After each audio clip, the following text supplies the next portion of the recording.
면 요한계시록 12장 1절부터 끝까지 우리 함께 한 목소리로 합독하겠습니다. 하늘에 큰 이적이 보이니 해를 옷 입은 한 여자가 있는데 그 발 아래에는 달이 있고 그 머리에는 12별의 관을 썼더라. 이 여자가 아이를 베어 해산하게 되매 아파서 애를 쓰며 부르짖더라. 하늘에 또 다른 이적이 보이니 보라, 한 큰 붉은 용이 있어 머리가 7이요 뿔이 10이라. 그 여러 머리에 7 왕관이 있는데 그 꼬리가 하늘의 별 3분의 1을 끌어다가 땅에 던지더라. 용이 해산하려는 여자 앞에서 그가 해산하면 그 아이를 삼키고자 하더니 여자가 아들을 낳으니 이는 장차 철장으로 만국을 다스릴 남자라. 그 아이를 하나님 앞과 그 보좌 앞으로 올려가더라. 그 여자가 광야로 도망하매 거기서 1260일 동안 그를 양육하기 위하여 하나님께서 미리 예비하신 곳이 있더라. 하늘에 전쟁이 있으니 미가엘과 그의 사자들이 용과 더불어 싸울세 용과 그의 사자들도 싸우나 이기지 못하여 다시 하늘에서 그들이 있을 곳을 얻지 못한지라. 큰 용이 내쫓기니 옛뱀 곧 마귀라고도 하고 사탄이라고도 하며 온 천하를 꿰는 자라.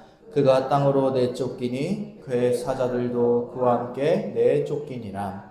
내가 또 들으니 하늘에 큰 음성이 있어 이르되 이제 우리 하나님의 구원과 능력과 나라와 또 그의 그리스도의 권세가 나타났으니 우리 형제들을 참수하던 자 곧 우리 하나님 앞에서 밤낮 참수하던 자가 쫓겨났고 또 우리 형제들이 어린 양의 피와 자기들이 증언하는 말씀으로써 그를 이겼으니 그들은 죽기까지 자기들의 생명을 아끼지 아니하였도다. 하늘과 그 가운데 거하는 자들은 즐거워하라. 그러나 땅과 바다는 화 있을진저 이는 마귀가 자기의 때가 얼마 남지 않은 줄을 알므로 크게 분내어 너희에게 내려갔음이라 하더라. 용이 자기가 땅으로 내쫓긴 것을 보고 남자를 낳은 여자를 박해하는지라. 큰 독수리의 2 날개를 받아 광야 자기 곳으로 날아가 거기서 그 뱀의 낯을 피하여 한 떼와 2 떼와 반 떼를 양육받으매 여자의 뒤에서 뱀이 그 입으로 물을 강같이 토하여 여자를 떠내려가게 하려 하되 땅이 여자를 도와 그 입을 벌려 용의 입에서 토한 강물을 삼키니 용이 여자에게 분노하여 돌아가서 그 여자의 남은 자손 곧 하나님의 계명을 지키며 예수의 증거를 가진 자들과 더불어 싸우려 하고 바다 모래 위에 서 있더라. 아멘. 할렐루야. 할렐루야. 네, 오늘 11월 우리 성령대망회로 모였습니다. 우리 하나님께서 우리 가운데 큰 은혜 베풀어 주시기를 축복합니다. 이제 우리 새 성전의 입당까지 한 달 남지 않은 시간이 이제 다가왔는데요. 여러분 우리가 새 성전에 이제 들어갈 텐데 기대가 되시나요? 네. 기대가 되십니까? 네. 아직 한 번도 못 들어가 보신 분 혹시 계세요? 한 번도 못 들어가. 내리세요. 그러면 들어갈 때 손 쓰고 꼭 가지고 들어가셔서 눈물을 닦으시고 할렐루야. 너무 아름답고 영광스럽게 지금 완성이 돼서 이제 우리를 기다리고 있는 건 아니겠습니까? 그런데 우리도 준비가 돼야죠. 어떤 준비요? 우리도 믿음이 준비돼야 될 것입니다. 믿습니까?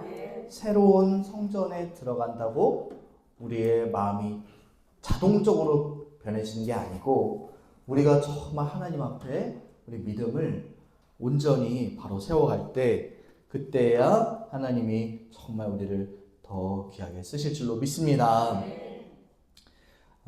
기대하는 마음으로 새 성전 입당을 준비하시고요. 또 그때까지 우리 당회장 목사님 말씀하신 대로 전도에 더 힘써 주시기를 바랍니다. 그래서 각 지역 여러분 전도 힘써서 정말 하나님 앞에 나만 구원받지 말고 우리 가정, 자녀, 우리 좀 믿지 않은 영혼들 다 데리고 가는 은혜가 있으시기를 바랍니다. 오늘 저는 이 요한계시록 이 12장 말씀 어린 양과 교회의 승리라는 제목으로 하나님의 은혜 나누기 원합니다. 어린 양과 교회의 승리. 여러분 요한계시록 말씀을 사랑하시기를 바랍니다. 할렐루야. 이 시대에 더 필요한 말씀이 요한계시록이에요. 그런데 이 시대에 가장 보기 드문 말씀이 또한 요한계시록이에요. 왜냐면은 괜히 잘못 건드렸다가 그죠? 오해받고 또 이상한 눈초리를 받고 요한계시록 얘기를 많이 하면 너 신천지 아니냐고 하고 막 이상하게 보는 시선들이 우리 안에 많이 생겨나게 됐어요. 이제 신천지 때문이죠. 하여튼 신천지가요 좋은 단어는 다 가져갔어요. 여러분 신천지, 여러분 신천지 성경적인 용어입니다. 믿습니까? 새 하늘과 새 땅이라는 단어잖아요. 다 요한계시록의 언어란 말이에요. 그리고 요한계시록에 나오는 그 좋은 용어들을 다 가져가가지고 지금 잘못 써버리는 바람에 우리 정통교회가 요한계시록을 건들고 또 설교하고 또 배우고 공부하는 일들이 굉장히 이렇게 금기시되는 약간 그런 보이지 않는 그런 문화가 생겨버렸어요. 그래서 안타깝게도 우리 설교자들도 요한계시록만은 피하자. 칼빈이요 66권 성경 중에 65권 주석을 다 썼어요. 칼빈이. 마지막 요한계시록 주석은 안 썼어요. 요한계시록 주석은 안 쓴 이유, 칼빈이 이 해석이 너무 다양하니까 뭐라고 하나를 얘기하는 순간 반대를 주장하는 사람들이 득달같이 달려들기 때문에 요한계시록을 주석을 안 썼지 않습니까? 그런데 좀 아쉬운 부분이 있죠. 요한계시록 해석은 다양해요. 일단 그래서 오늘은 그거를 다 나눌 시간은 아니고 몇 가지만 요한계시록의 특징을 좀 말씀드리고 오늘 본문을 좀 들어가려고 합니다. 요한계시록은 일단 여러분 무서운 책이 아니에요. 믿습니까? 여러분 겁먹고 두려워하게 하나님이 성경을 주셨겠어요? 그러면 여기 기록이 안 돼 있죠. 여기 오늘 이제 보겠지만 옛뱀, 용이니, 음련이, 큰 바벨론이니, 심판이니 이런 말씀들은 그 겉으로 보면은 두려워요. 맞아요. 겉으로 보면 두려워요. 근데 그것은 전부 문학적 기법에 따라서 상징 언어로 해석을 해야 요한계시록을 해석할 수 있기 때문에 여러분 일단은 겁먹지 말자. 할렐루야. 오늘의 중요한 교훈입니다. 두려워하지 마십시오. 요한계시록은 사도 요한이 예수님의 제자들을 다 순교했지만 이 90세가 된 이 사도 요한 할아버지가 저 반모섬에 유배돼서 거기서 쓴 위로와 소망의 책이에요. 당시 AD 1세기 약 90년대, 그러니까 예수님 부활 승천하시고 한 6, 70년이 지난 뒤에 이 핍박받던 도미티안 황제에게 핍박받던 그 소아시아 7교회를 위로하고 예수님 반드시 다시 오셔서 저 악한 로마 황제를 꺾으시고 할렐루야 영원한 하나님 나라를 완성하시리라. 그러니까 조금만 더 인내하고 기다리라 라는 목적으로 쓴 책이 요한계시록이에요. 그런데 요한계시록을 읽고 두렵고 무서워한다면 사도 요한의 첫 번째 그 목적과는 맞지가 않는 것이죠.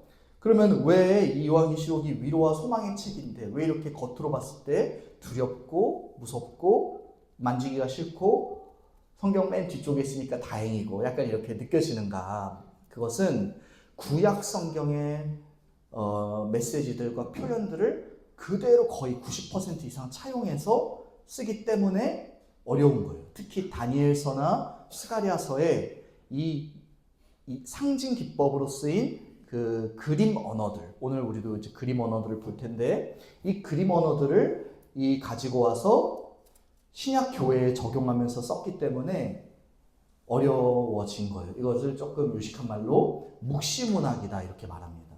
묵시문학. 여러분 꿈 잘 꾸는 분들 혹시 이 중에 계시죠? 우리 권사님들 가끔 꿈 얘기 이제 많이 하셔서 굉장히 재밌는데, 꿈에서 막 나타나서 누가 나를 때리더라, 만났는데 꿀이 떨어지더라, 사과가 떨어지더라, 아 그게 이런 뜻이었구나, 막 이런, 여러분 한 번쯤은 다 있으실 거예요. 그죠? 묵시문학이라는 게 뭐냐면은 일상적인 언어를 쓰는 게 아니라 굉장히 하늘의 언어, 그 다음에 천상의 언어들을 써서 그림 언어를 통해서 뭔가 말하고자 하는 문학의 한 종류예요.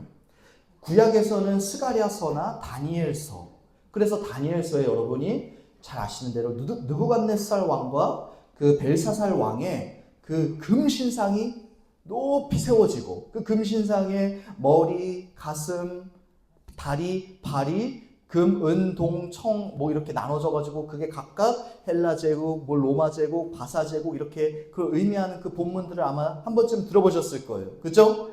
그런 게 묵시 문학의 특징이거든요. 구약 성경에서는 다니엘서와 스가랴서가 그렇고, 그것을 그런 언어들을 다 가져와서 신약의 묵시록을 기록한 게 이 계시록이다라는 거예요. 이것을 요약해서 말하자면 구약 성경의 그런 예언들과 묵시문학적인 특징들과 상징 기법들을 모르면 모를수록 계시록은 어려워지고, 그것들을 알면 알수록 계시록은 어떻게 해요? 쉬워진다라는 말이에요.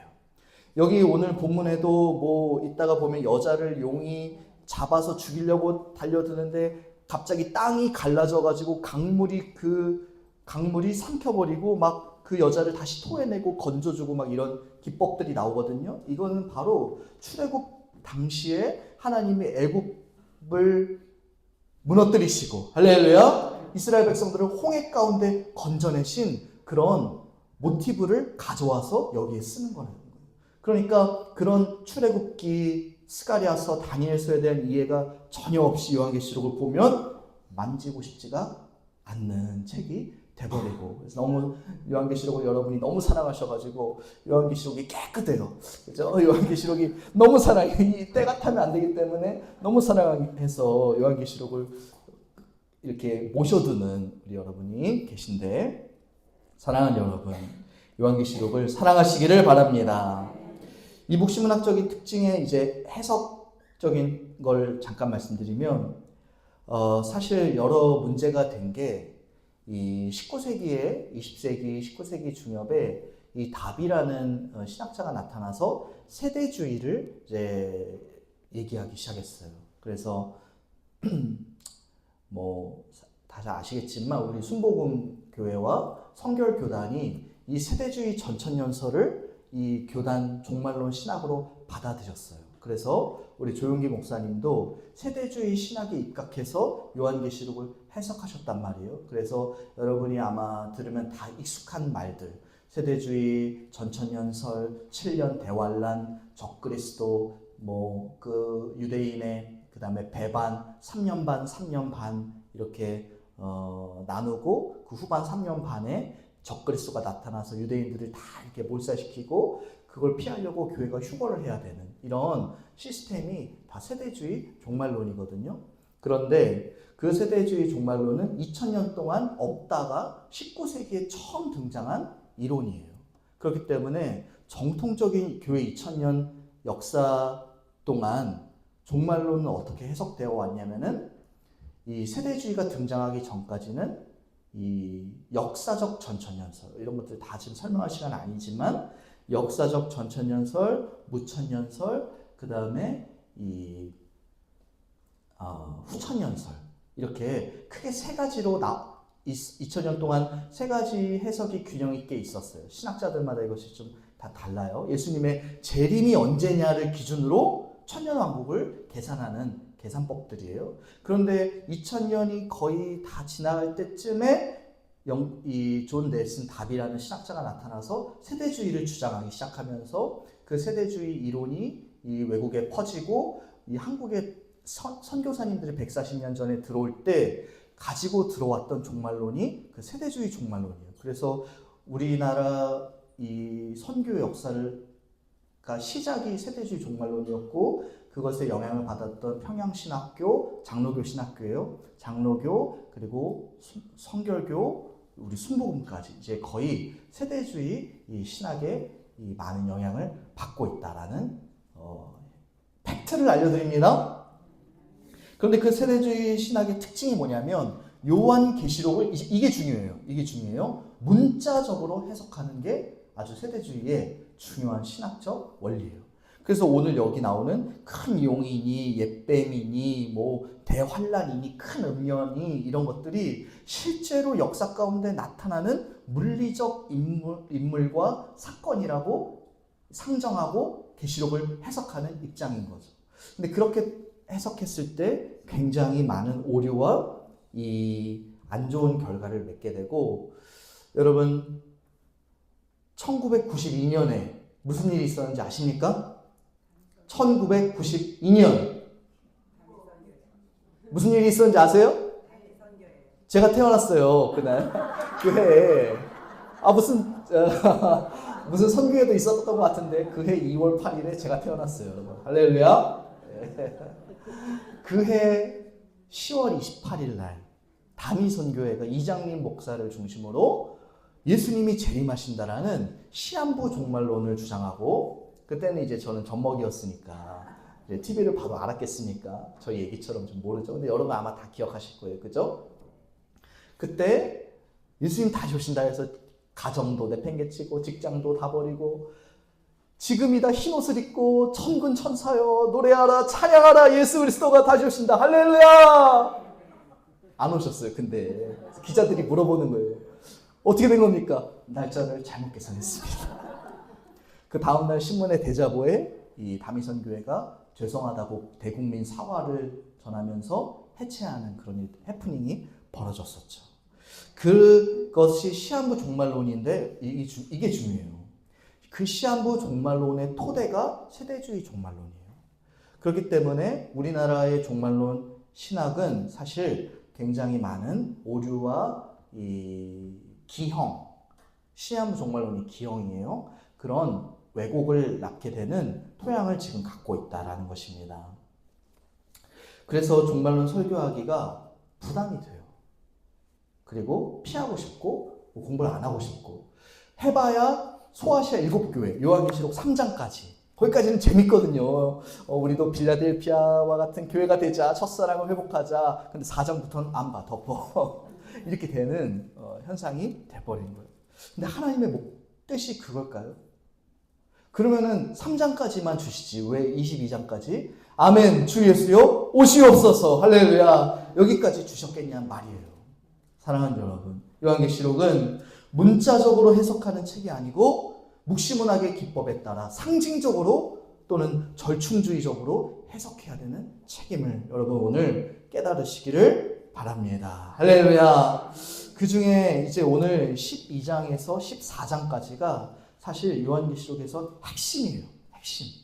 우리는 소아시아 7교회는 그냥 바삭한데 이 뒤쪽은 너무 우리가 이제 잘 모르는 경향이 많죠. 그러나 요한계시록의 이 12장, 특히 영적 전쟁을 그리는 이 12장이 핵심인 이유는 바로 요한계시록이 이 책 주제가 구원과 심판을 계시하는 책이기 때문인 줄로 믿으시기를 바랍니다. 그래서 오늘 이 12장을 중심으로 볼 텐데요.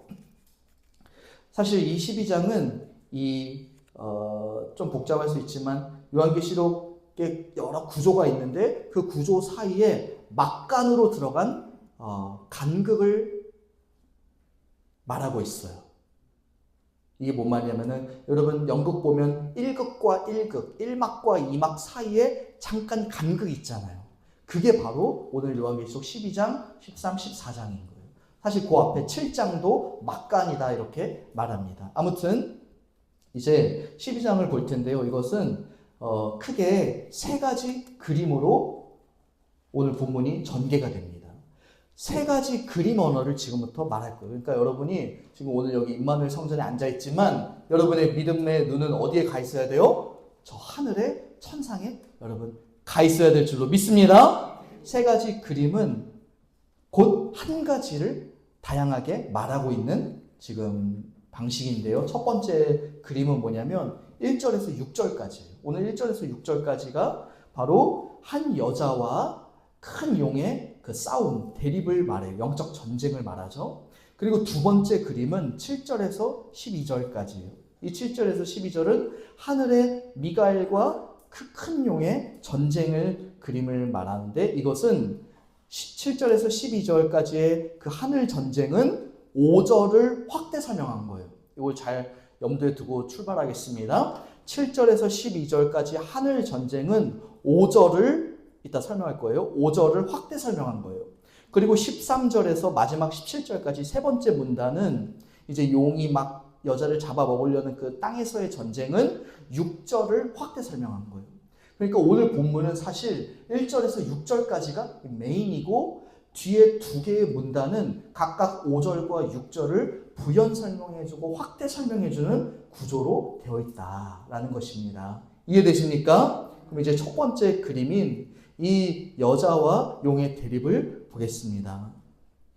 여러분 1절에 보면 1절과 2절에 사도 요한이 하늘의 큰 이적을 보는 거예요. 지금 이제 여러분이 한번 상상해 보세요. 큰 하늘의 이적을 보는데 한 여인을 보는데 그 여인의 모습이 특이해요. 해를 옷 입고 있어요. 태양을 옷 입고 있고, 발에는 달이 있고, 머리에는 12별의 관을 쓰고 있다라고 합니다. 그리고 이 여자가 2절에 보니까 아이를 지금 만삭이로 베고 있어서 해산을 앞둔 그 만삭의 여인이에요. 그래서 아파서 애를 쓰면서 부르짖고 있는 거예요. 상상이 되세요? 사실 상상이 안 돼야 돼요. 이거는. 그죠? 왜냐면은 하늘의 언어이기 때문에. 그런데 굳이 상상해보자는 거죠. 해를 옷 입고 발에 달이 있고 12별의 관을 쓴 여자가 아이를 베고 해산하기 위해서 부르짖고 있다. 자, 이거를 보는 순간 우리는 사실 구약 성경으로 가야 돼요. 전부 구약 성경에서 가져온 표현들이에요. 누가 생각나십니까 지금? 요셉이 생각나야 돼요. 요셉이 봤던 12해와 달과 그것들이 자기에게 절하는 그런 모습이 여러분 생각이 나야 되지 않습니까? 예, 이 여자는 해, 달, 별이라는 이런 그 해, 달, 별이라는 이미지를 써서 이스라엘 백성을 상징하는 지금 여인으로 여기 등장하는 거예요. 요셉의 꿈에 나왔던 12지파를 지금 이렇게 사도 요한이 표현하고 있는 거예요. 그리고 해산하는 고통, 이것은 이방 민족들에 의해서 어떻게 돼요? 고난당하는 이스라엘 백성을 말해주고 있어요.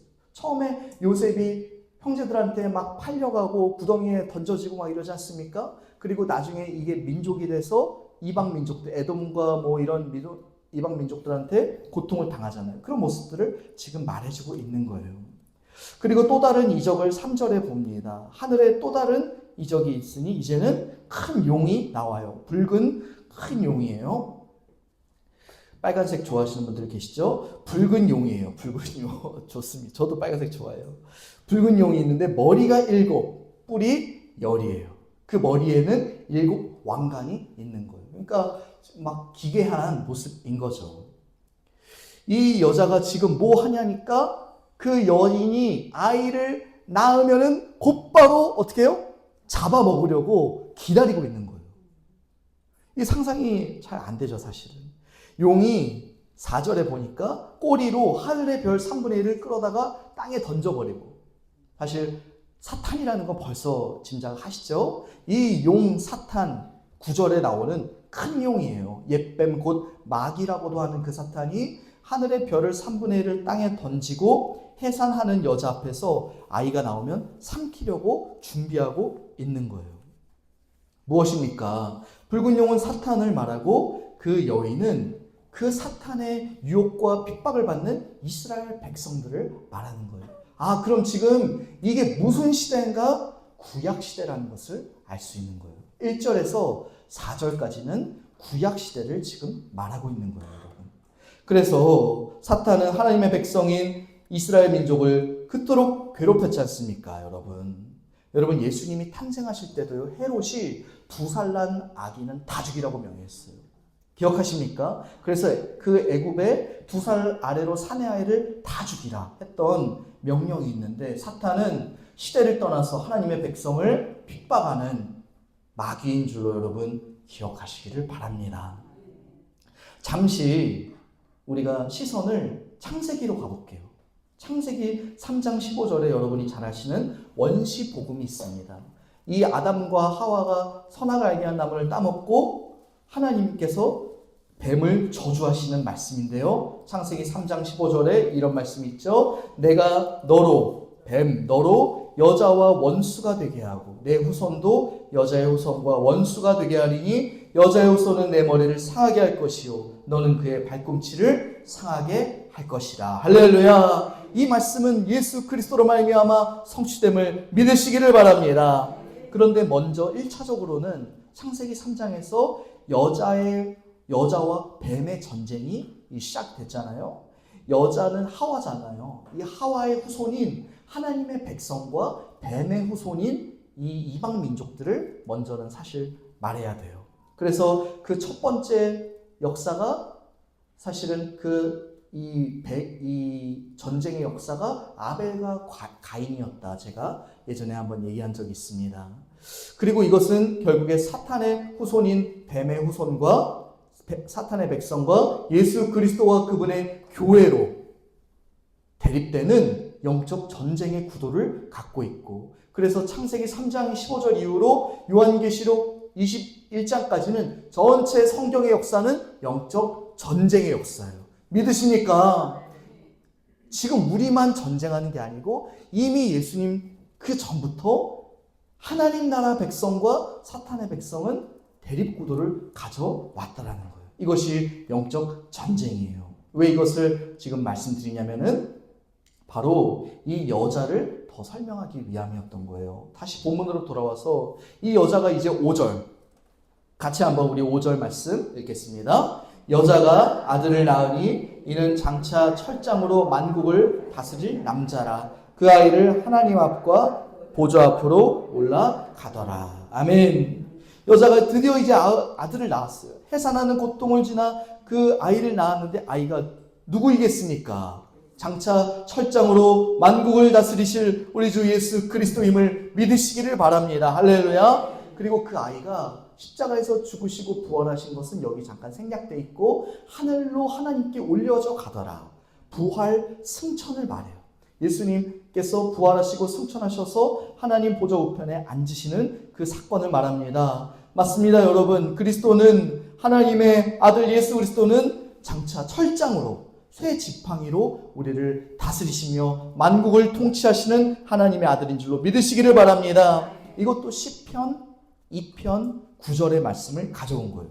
시편 2편 7절 우리가 잘 아는 너는 내 아들이라 오늘 내가 너를 낳았도다. 이 말씀 뒤에 9절에 내가 철장으로 그들을 깨뜨리며 질그릇같이 부수리라 하시도다. 이 말씀이 있어요. 그러니까 예수님께서 이 땅에 오시면 쇠지팡이 만국을 철장으로 다스릴 것이라는 것이 예언되었는데 사도 요한이 지금 예수님을 그렇게 묘사하고 있다는 거예요.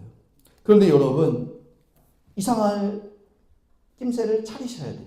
왜 이 여인이 해산의 고통을 길게 가지다가 밖으로는 용의 핍박을 받고 안으로는 아이를 낳아야 되는 그 해산의 고통을 갖고 끙끙거리다가 이 아이를 낳았을까요? 이게 구약 성경이라고 말했는데 왜 이렇게 하나님이 사도 요한을 통해 이렇게 표현했을까요? 바로 이게 중요합니다.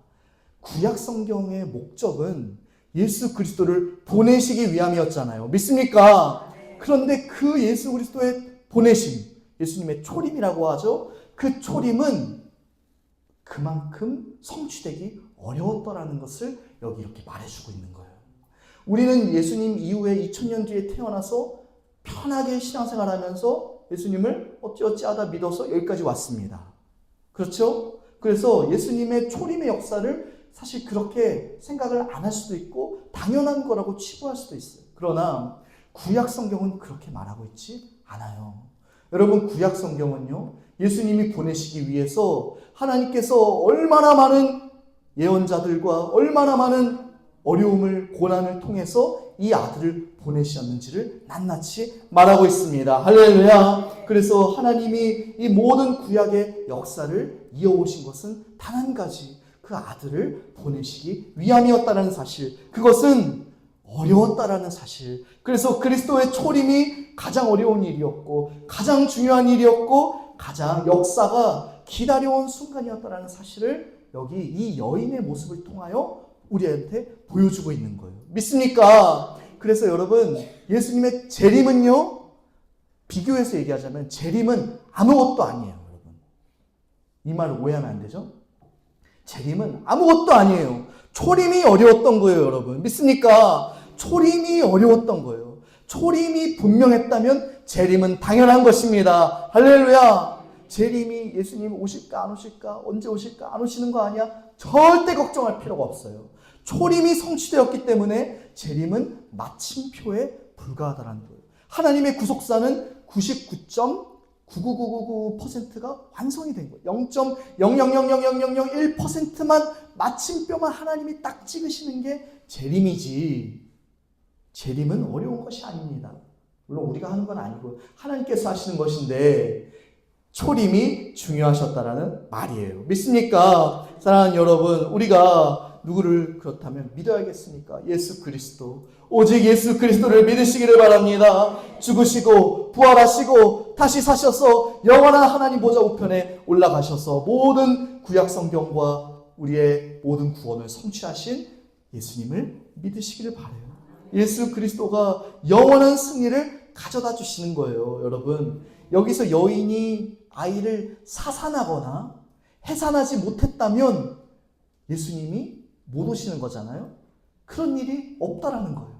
우리에게 예수님이 오셨습니다. 믿습니까? 그리스도가 오셔서 영적 전쟁의 승리를 가져다 주신 거예요. 우리가 겪는 모든 믿음의 승리는 이 예수님의 십자가로부터 옴을 믿으시기를 바랍니다. 두 번째 그림은 이제 7절에서 12절까지인데 이것은 5절을 확대 설명하는 거라고 말씀드렸어요.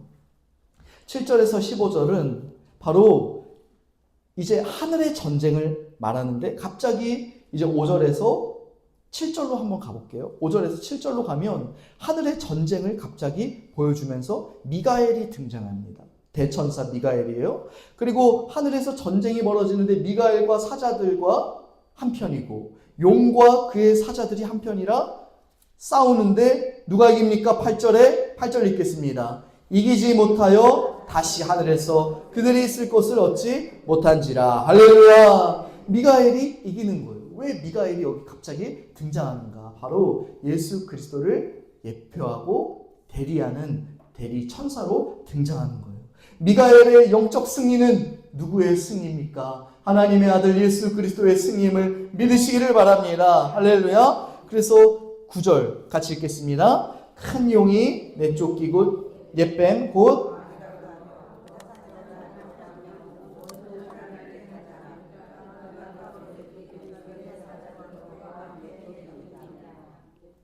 아멘. 예수님이 이기신 거예요. 큰 용이 내쫓겼습니다. 마귀가 쫓겼습니다. 여러분, 마귀를 대적하시기를 바랍니다. 그 마귀를 대적할 때 마귀가 쫓겨나가는 근거가 바로 예수님의 승리에 있는 거예요. 7절에서 9절에 이 하늘 전쟁의 승리는 예수 그리스도의 그 초림으로 말미암아 부활하시고 승천하시고 죄와 사망을 깨뜨리시고, 믿습니까? 그 승리를 말해주고 있는 것이죠. 그러므로 하늘에 찬양이 울려 퍼집니다. 우리 10절에서 우리 11절까지 같이 한번 10절 11절 읽겠습니다. 내가 또 들으니 하늘에 큰 음성이 있어 이르되 이제 우리 하나님의 구원과 능력과 나라와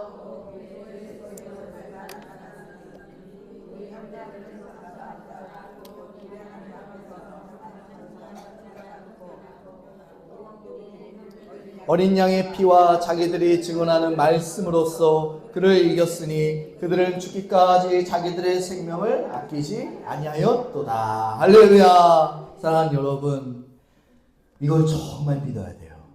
믿습니까? 이건 이론이 아니고 그냥 옛날 이야기가 아니고 우리의 영적 실제를 말해주고 있어요. 여러분 많은 유혹을 받고 계시다는 걸 알고 있어요. 많은 고난 가운데 우리 성도들이 처하고 있다는 것을 알고 있습니다. 그러나 그 모든 것의 승리를 그리스도가 가져오셨다는 사실 믿으시기를 바랍니다. 할렐루야. 예수님께서 승천하심으로 말미암아 하나님 나라가 성취되었고 옛뱀이 쫓겨나감으로 말미암아 우리의 교회에게 이제 예수님의 승리를 주시는 거예요. 믿을 때 그 승리가 우리의 것입니다. 할렐루야. 우리가 막 애써서 못 이기는 싸움을 우리가 애써서 이겨내려는 싸움이 신앙생활이 아니에요, 여러분. 신앙생활은 그리스도가 다 이루신 일을 믿음으로 말미암아 그분 안에서 우리가 연합하여서 그분의 것을 다 은혜로 누리는 것임을 믿으시길 바랍니다. 예수님이 죄를 사하셨다면 우리의 죄가 사해진 것이요. 할렐루야. 그가 의롭다함을 성취하셨으면 우리에게 의롭다함이 여겨진 것이고 그가 무덤을 이기셨으면 우리도 무덤을 이겨나가는 것이고 그가 죄의 지배를 깨뜨리셨다면 우리도 죄의 지배를 깨뜨리는 것입니다. 믿으십니까? 그러므로 우리에게 잠시 찾아오는 육체적, 영적, 정신적 고난은 사실 이미 얻은 승리의 한 일부분일 뿐이에요. 그것을 너무 크게 생각할 필요는 없습니다. 믿습니까? 너무 자기의 고난과 인생에 함몰되는 분이 계세요. 이 고난, 이 육체적 고난, 이 정신적, 영적 고난을 너무 힘들어하는 분들이 계세요. 그러나 그것은 예수님의 승리는 다 잊어버린 채 내가 해야 되는 또 하나의 짐으로 신앙생활을 여기는 거예요. 여러분, 그리스도가 하셨습니다. 예수님이 이기셨습니다. 그분이 이기셨으니 하늘이여 땅이여 12절에 즐거워하라. 이 즐거움을 여러분 회복하지 않는다면 신앙생활은 늘 숙제예요. 늘 숙제예요. 여러분 기뻐하시길 바라요. 예수 그리스도가 성취하셨으니 기뻐하시기를 바랍니다. 할렐루야. 이미 우리에게 승리가 확정됐다라는 말이죠. 여러분 잠시 당시의 이야기를 해볼게요. 사도 요한 당시에는요, 여러분 사실 예수님 믿는 게 목숨을 건 신앙생활이었다는 건 아실 겁니다. 그래서 네로 황제가 사실 지금 이때 황제는 도미티아누스예요. AD 90년대. 근데 이 도미티아누스가 제2의 네로 황제라고 별명이 있었는데 그만큼 기독교인들을 핍박했던 황제였다라는 거예요. 네로라는 말을 붙이는 순간. 근데 30년 전에 네로 황제가 로마의 황제였는데 그때가 60년대, 70년대였습니다. 근데 이 AD 70년경에 60 몇 년이었나 지금 갑자기 생각이 안 나는데 로마의 대화재가 난 거예요. 화재. 근데 로마의 대화재가 났는데 로마 제국이 유대의 국가를 이 관할 구역을 나눠서 다스리던 때에 11개의 지역이 이 불이 났어요. 그런데 공교롭게도 3개의 지역에 불이 나지가 않은 거예요. 그런데 당시 이 네로가 미치광이었기 때문에 정치적으로 많은 또 혼란이 있었다고 합니다. 그래서 이 로마의 대화재를 이런 소문이 돌았어요. 네로 황제가 미치광이니까 그걸 즐기려고 불을 질렀다라는 이런 소문이 민중들에게 퍼지면서 로마 황제 네로의 입지가 위태로운 상황이었다는 거예요. 근데 마침 불이 나지 않은 3개의 지역이 유대인들과 그리스도인들이 사는 지역이었던 거예요. 그래서 네로가 생각하기를 이 소문을 잠재우려면 이 로마 대화재의 책임을 누구에게 돌려야겠다?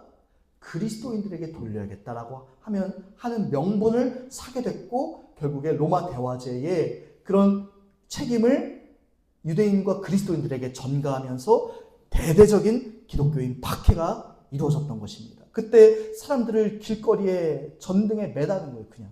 그리고 불을 질러서 그 길을 밝히는 거예요. 우리는 불이 있지만 사람들을 매달아서 불을 질르면서 이 길을 밝히는 거예요. 그게 1세기 당시였다라는 거예요. 그리고 몇십 년 뒤에 도미티아누스 황제가 이 기독교인들을 핍박하면서 제2의 네로 황제라는 별명을 갖고 이 사도 요한을 반모섬에 유배시켜서 이 요한계시록이 이제 나온 것 아니겠습니까? 그런데 여러분 왜 이 역사 얘기를 잠시 하냐면 당시의 로마 황제 네로나 도미티아누스를 신으로 모셔라, 주로 고백하라 라는 배교의 위협 속에서 그리스도인들은 배교하는 자들도 나타났지만 많은 경우에 믿음을 지켰더라라는 것이에요. 이 이탈리아의 콜로세움에 가보면, 저도 한번 가봤는데요. 아직 못 가보신 분은 구글에 들어가라고 제가 말씀드렸죠. 구글에 다 나온다고 제가 말씀드렸죠. 콜로세움에 거기에 검투사들이 전쟁하는 곳이에요. 그러면서 와, 술 먹고 그냥 즐겨보는 거예요. 누구한테 거는 거예요. 제가 이기리, 네가 이기리. 근데 거기에 이 그리스도인들 무리를 거기에 들여보내요.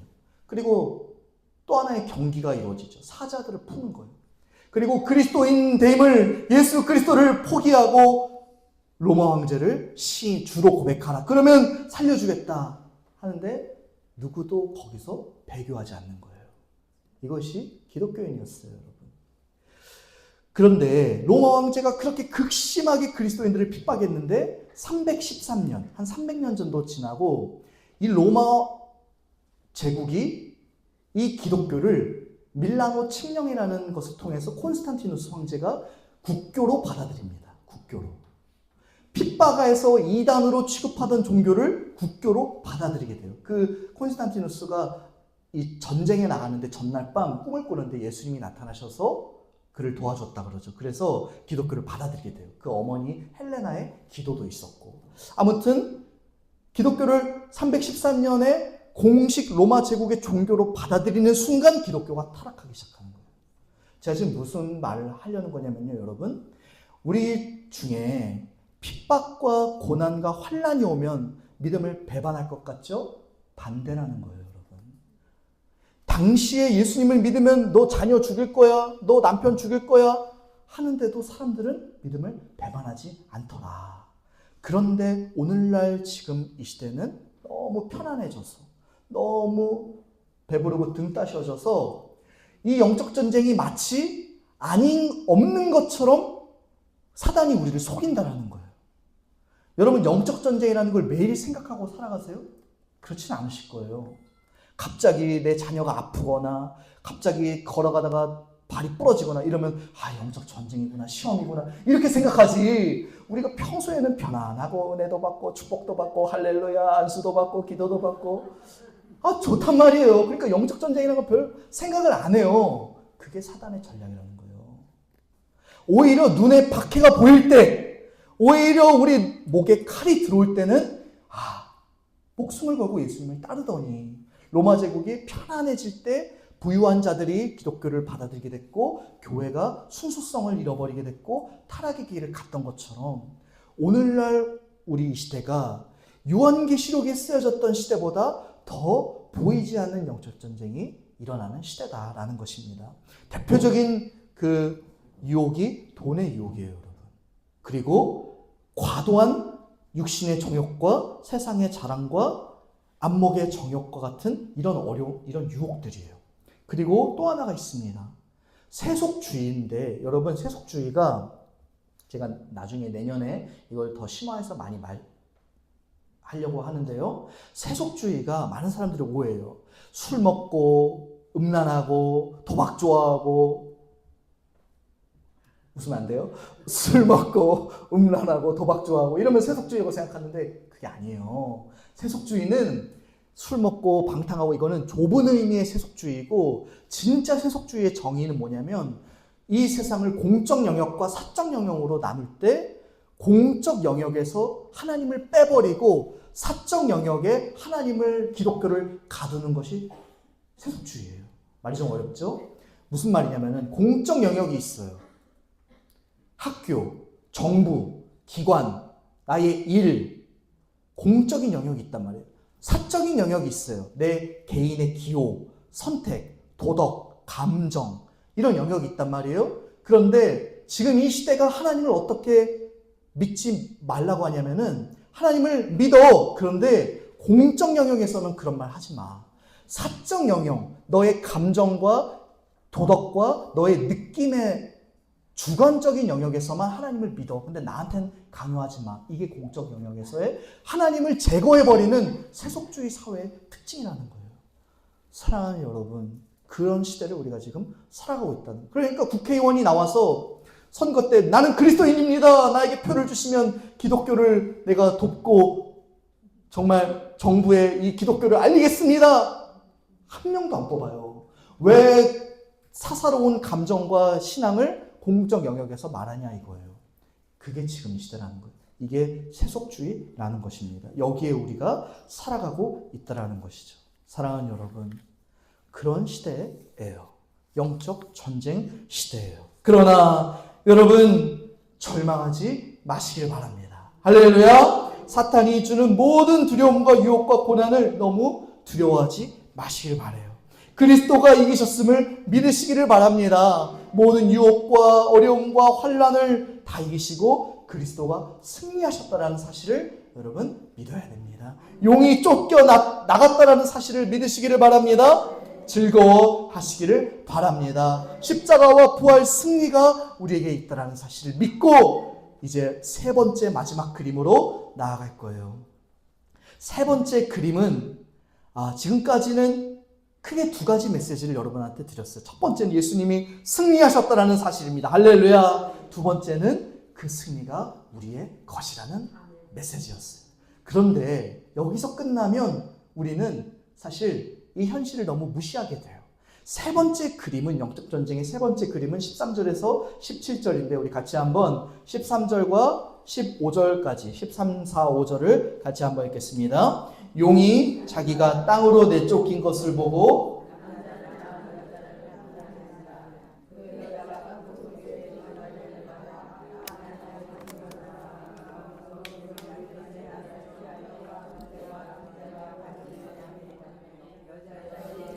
뱀이 그 입으로 물을 강같이 토하여 여자를 물에 떠나게 하려 하되. 아멘. 여러분 13절에서 17절은 아까 서두에 얘기한 대로 6절을 확대 설명한 거예요. 세 번째 그림이에요. 6절을 확대 설명한 세 번째 그림이에요. 이거는 신약 시대를 말하고 있어요. 아까 1절에서 4절까지를 구약 시대라고 말씀드렸고 이제 13절에서 17절까지를 신약 시대라고 말씀을 드리는 거예요. 지금 여인이 이제 그 전에 용이 하늘 전쟁에서 이겼어요, 졌어요? 졌잖아요. 하늘 전쟁에서 미가엘한테 지고 땅으로 쫓겨났잖아요. 그 남자아이를 이길 수 있어요, 없어요? 예수 그리스도를 이길 수 없으니까 이제 누구를 건드려요? 하나님의 백성인 교회를 건드리는 거예요. 여러분 지금 예수님이 유혹 받으시겠습니까? 안 받죠. 누가 유혹을 받아요? 교회가 받죠. 그걸 말하고 있는 거예요, 지금. 그래서 용이 13절에 자기가 땅으로 내쫓긴 것을 보고 남자를 낳은 여자, 이 여자는 이제 신약의 교회예요. 아까 아이를 낳기 전까지는 이스라엘 백성이에요. 이걸 조금 구분하세요. 아이를 낳기 전까지는 이스라엘 구약 백성이었다가 아이 예수 그리스도를 낳고는 이제 신약 교회로 여기서 설명되는 거예요. 이 여인을 박해하는데 여자가 큰 독수리 두 날개를 받아서 어디로 갑니까? 어디로 갑니까? 광야 자기 곳으로 날아가요. 하나님의 은혜로. 거기서 그 뱀의 낯을 피하여 한 때, 두 때, 반 때를 양육받는 것이죠. 그때 여자의 뒤에서 뱀이 끝까지 찾아와서 물을 강같이 토하려고 여자를 물에 떠내려가게 하려다가 상상이 되시죠? 땅이 입을 벌려서 16절에 그 강물을 다 삼켜서 다시 여인을 구출해내는, 지금 구원받았다, 지금 죽을 뻔했다가 이런 모습이 반복되고 있어요. 이 이미지들은 아까 얘기한 대로 전부 출애굽의 이미지를 가져오는 것입니다. 하나님께서 이스라엘 백성을 독수리 날개로 업어 인도해 내신 것을 여기서 지금 설명해내고 있다라는 것이죠. 자, 근데 이제 여기서 오늘의 이제 하이라이트가 나옵니다. 한때, 두때, 반때, 이것을 잘 이해하셔야 돼요. 할렐루야! 한때, 두때, 반때. 한때가요 6개월이에요. 죄송합니다. 한때가 1년이에요. 1년. 두때는 2년. 반때는 6개월. 한때는 1년. 두때는 2년. 반때는 6개월. 때 나오세요? 한때, 두때, 반때. 3년 6개월이에요. 3년 6개월. 이 3년 6개월, 한때, 두때, 반때, 그 다음에 다른 계시록의 언어로는 42달. 3년 6개월이 42개월 42달이잖아요. 그리고 일수로 치면 1260일. 다 같은 상징 언어예요. 이걸 풀어보는 게 굉장히 오늘 중요한 줄로 여러분 기억하시고, 한때 두때 반때는 도대체 어디서 나온 말이냐? 다니엘서에서 나온 말이에요. 그렇기 때문에 한때 두때 반때를 다니엘서와는 연관하지 않고 마음대로 해석하면 잘못 해석할 수 있는 것이죠.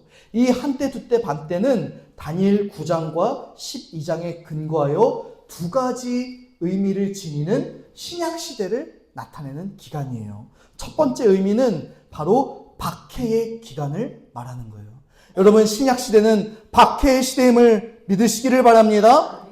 여러분, 지금 신앙생활이 편하다고 생각하신다면, 핍박과 박해가 없고 전도할 때 거절도 한 번도 안 당해봤다면 뭔가 이상한 거예요. 지금 예수님 믿고 하나님 사랑하고 예배하고 신앙생활 하는데 아무 고난이 안 온다? 뭔가 이상한 거예요. 지금 반드시 그리스도인의 꼬리표는 고난입니다. 여러분, 그것을 말해주고 있는 거예요. 한때 두때 반때는 용이 여자를 끝까지 죽이려는 신약시대를 말하는 거예요. 이게 첫 번째 의미예요. 근데 두 번째 의미는 바로 그럼에도 불구하고 하나님이 그 여인을 광야에서 두 날개로 보호하시는, 할렐루야, 양육하시는, 자녀를 돌보시는, 믿습니까? 보호의 시간이에요. 그러니까 신약시대는 박해가 반드시 있습니다. 고난이 반드시 있습니다. 동시에 위로가 있습니다. 믿습니까? 사랑이 있습니다. 인도하심이 있습니다. 하나님 여러분을 절대로 버리지 않으세요. 이걸 믿으셔야 됩니다. 광야에서 그 여인이 죽을 둥 살둥 말둥 하지만 땅이 벌려서 그 강물을 삼켜버리고 그 여인을 구출해내잖아요.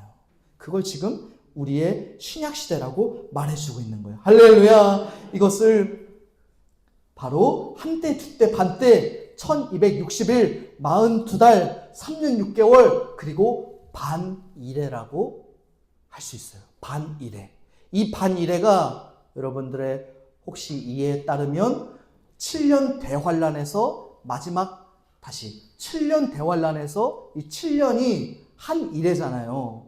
반이래가 3년 6개월이잖아요. 그래서 세대주의의 이론에 따르면 7년 대환란 동안 앞에 3년 반은 적그리스도가 유대인들이랑 친하게 지내다가 3년 반이 돌아서는 그 중간 지점부터 3년 반 동안은 유대인들을 핍박하고 막 온 세상에 환란을 일으킨단 말이죠. 그때의 반이래를 말하는 게 아니에요. 이 세대주의에서 말하는 7년 대환란 그리고 3년 반을 상정하는 것은 전부 문자주의에 해석해서 근거해서 계시록을 이해하기 때문에 그런 종말론 연대기가 나오는 것이지, 이 한때 두때 반때 3년 반 42달 1260일 반이래는 상징수라는 거예요. 믿습니까? 즉 진짜 물리적 기간이 아니에요. 적그리스도가 나타나서 우리를 괴롭게 하고 곧 교회를 고난 가운데 빠뜨리는 물리적 기간이 아니고 예수님의 십자가와 부활 승천부터 재림까지를 말하는 상징 기간이에요. 제 손을 한번 보세요. 어려우니까 제 손을 한번 보세요. 예수님의 초림부터 십자가 죽음과 부활 승천까지가 다니엘서에 근거해서 제가 말하는 거예요.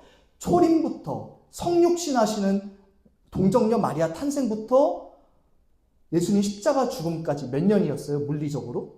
예수님 몇 년 하셨죠? 저 몇 살이죠? 알아들을 사람은 알아들으세요. 귀 있는 자는 들을지어다.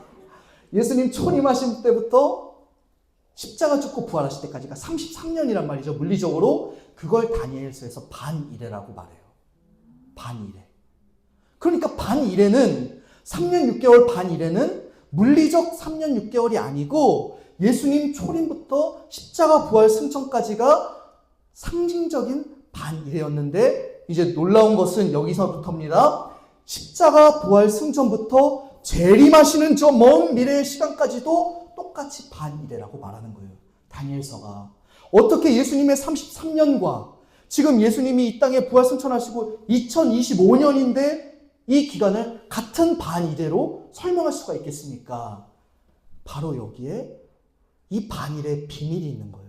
바로 예수님의 33년이 그토록 짧았던 것처럼 다시 오실 그리스도의 재림까지는 그토록 짧을 것이다라는 것을 말해주는 것입니다. 할렐루야. 그러니까 사도 요한이 이 본문을 쓰면서 생각한 건 뭐냐면, 지금 이 요한계시록을 받는 소아시아 7교회요, 지금 도미티아누스의 황제의 핍박을 잠시 참고 인내해라. 그 기간은 반일회로 짧을 것이다. 예수님의 33년이 짧았던 것처럼. 할렐루야. 그러니까 마라나타 다시 오시옵소서. 그 신앙을 가질 수 있었던 거예요. 사랑하는 여러분, 우리 생각에 인생들이 길고 2000년 교회 역사가 이렇게 길었는데도 예수님이 안 오시니까 많은 사람들이 말합니다. 예수님 가짜 아니냐? 성경 거짓 아니냐? 언제 오시냐? 아니요. 짧은 반일회, 1260일에 불과한 신약시대라는 거예요. 이 신약시대는 아까 두 가지 의미, 핍박이 있고 하나님의 보호하심이 있다고 했습니다. 할렐루야. 그러니까 사랑하는 여러분, 우리의 신앙생활이 이제 어때야겠습니까? 설교를 마무리할게요. 예수님이 고난당하신 그 33년의 인생처럼 우리의 신앙생활도 많은 고난을 당하고 육체적, 정신적, 어려움, 영적 고난을 당하지만 그 끝이 반드시 올 것이고, 할렐루야, 반드시 이 고난은 끝날 것임을 반일회로 말씀해 주시니 여러분 믿음과 인내, 지금 잠깐이지만 영원한 재림하실 우리 주 예수 그리스도의 나라와 하나님의 영광은 무한하도다. 할렐루야. 이것을 믿는 것이 요한계시록입니다. 이것을 믿는다면 사랑하는 여러분, 우리도 이 여인과 같이 지금 신앙생활이 어렵다 할지라도 하나님을 끝까지 신뢰할 수 있어요. 그 끝날에 예수님 앞에 섰을 때 하나님 정말 힘들었습니다. 정말 너무 힘들었습니다. 너무 어려웠습니다. 그러나 하나님이 위로해 주시는 거예요. 그 기간은 짧은 시간이었다. 나와 함께 영원히 살자. 영원히 이 면류관을 내게 주노라 하는 그 구원의 완성의 시간은 무한하실 것이라는 사실. 이것이 바로 위로와 소망의 책 요한계시록의 주제입니다. 할렐루야. 우리 이것을 좀 기억하면서 오늘 말씀을 정리하며 한번 기도하기를 원합니다. 오늘 말씀은 사실 아주 간단했어요. 예수님이 십자가로 말미암아 승리하시고 그 승리를 우리에게 주시며 하나님의 보호하심과 인도하심이 우리에게 있다라는 사실, 이것을 믿고 우리가 하나님 앞에 감사해야 할 것입니다. 우리 이 시간 같이 한번 기도할 때, 주여 그렇습니다. 오늘 이 계시록 영적 전쟁을 통하여 알려주신 하나님의 은혜와 그 크신 인도하심과 보호하심, 그 사랑 충만하게 누리며 예수님 마라나타 아멘 주 예수여 오시옵소서 믿음으로 나아가는 우리가 되게 해달라고, 혹시 고난 가운데, 좌절 가운데, 고통 가운데 있는 자들, 주여 이 고난과 환난은 그 끝날 반드시 하나님께서 눈물을 닦아주시고 위로하시며 짧은 시간 하나님 지나가게 하실 것을 믿고 인내하게 해달라고, 무엇보다 우리의 하나님의 영광과 그 구원의 역사와 예수 그리스도의 십자가 그 승리를 붙들고 믿음으로 전진하는 우리 월곡일교구 되게 해달라고 우리 주님의 이름 세 번 부르며 합심하여 같이 기도하겠습니다. 주여 주여 주여. 할렐루야. 하나님 아버지 은혜와 사랑에 감사합니다.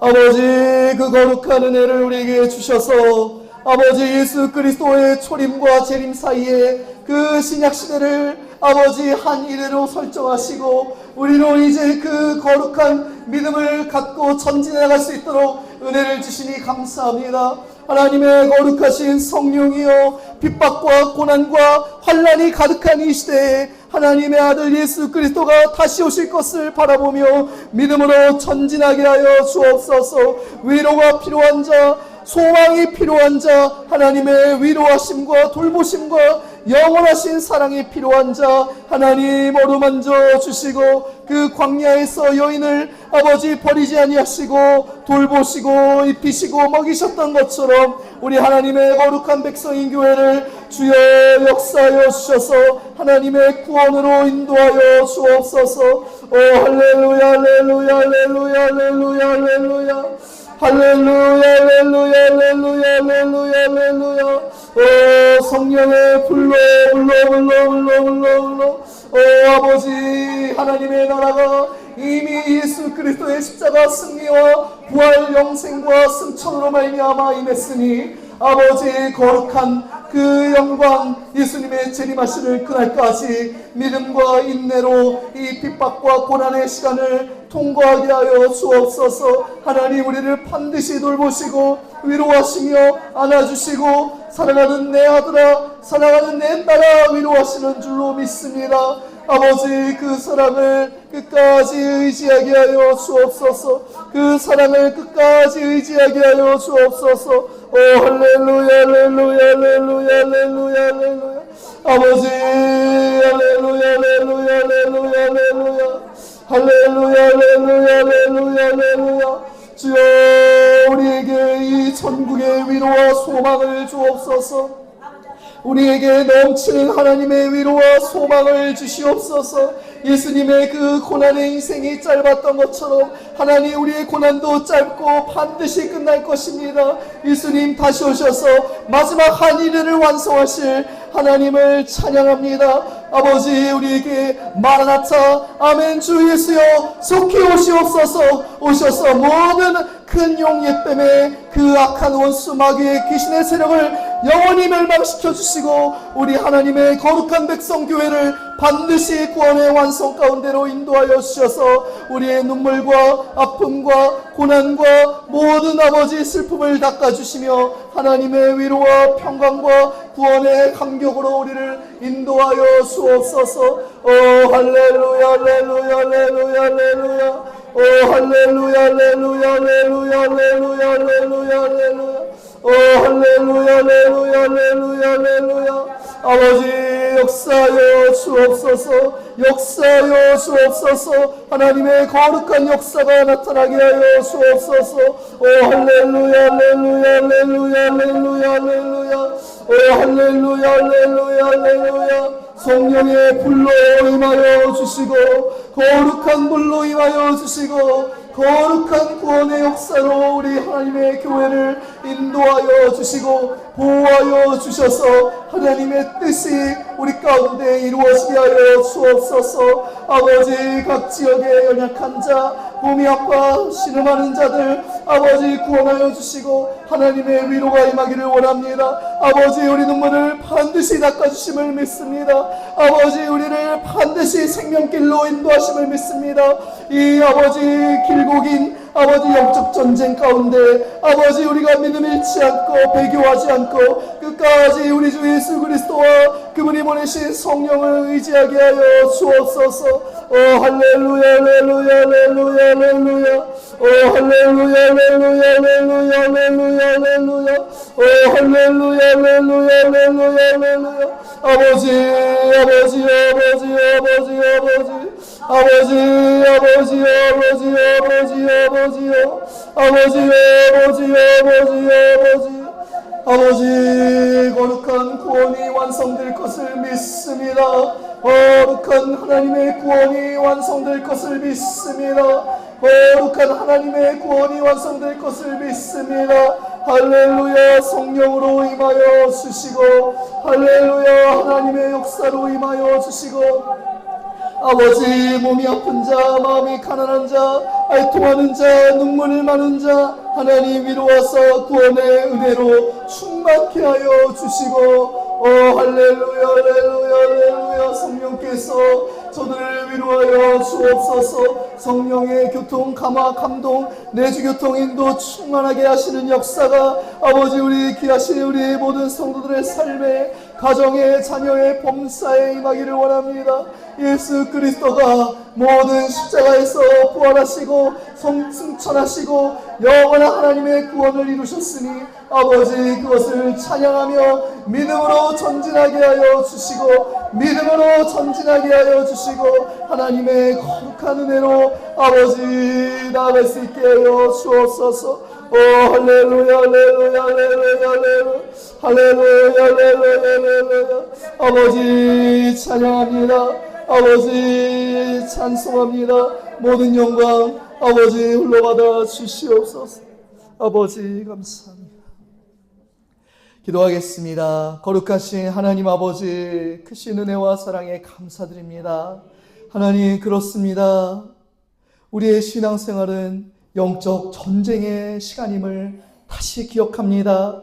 우리가 아버지 영적 전쟁에서 벗어나서 때로 편하고 안주해버리고 그 걱정 없던 편안한 삶에 우리의 신앙을 알게 모르게 빼앗겼다면 주여 용서하여 주시옵시고 사단은 지금도 보이지 않는 이 어두운 시대에 우리를 미혹하고 넘어뜨리는데 그렇게 열심인데 우리는 너무나 둔한 것은 아니었는지 돌아봅니다. 아버지 오늘로 다시 한번 우리의 믿음과 영혼이 깨어서 하나님 예수 그리스도를 다시 보내는 그날까지 이 영적 전쟁을 믿음으로 승리할 수 있도록 은혜와 능력을 주시옵소서. 하나님 아버지 또한 오늘 사도 요한이 저 도미티안 황제의 치아 박해 속에 핍박당하는 성도들 위로하기 위하여 쓴 이 요한계시록에 한때 두때 반때 반이래를 통하여 그 고난은 짧을 것이니 조금만 참고 인내하고 기다리라 했음을 보았습니다.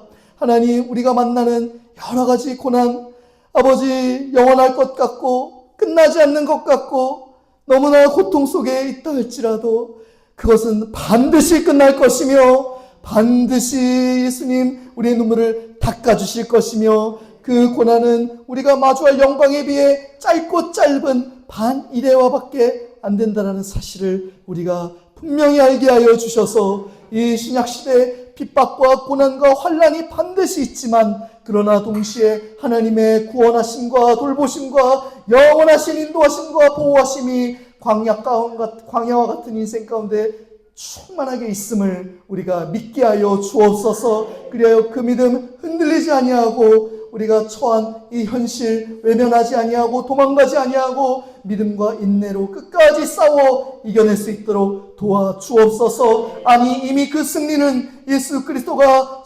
부활하시고 승천하심으로 말미암아 우리에게 다 주어졌으니 그저 두 팔을 벌려 그 승리를 믿음으로 받아들이며 주님과 함께 동행하게 하여 주시옵소서. 예수 그리스도의 그 축복이 우리에게 넘치기를 원합니다. 아버지 또한 몸이 약한 자, 연약한 자, 또 마음이 가난한 자 있다면 위로하여 주시고 고쳐주시고 긍휼히 여겨주셔서 하나님의 위로하심과 돌보심을 누리게 하여 주옵소서. 예수 그리스도 이름으로 축복하며 간절히 기도하옵나이다. 아멘. 할렐루야. 우리 하나님 앞에 기쁨과 감사함으로 영광 돌리며 우리 헌금 드리도록 하겠습니다.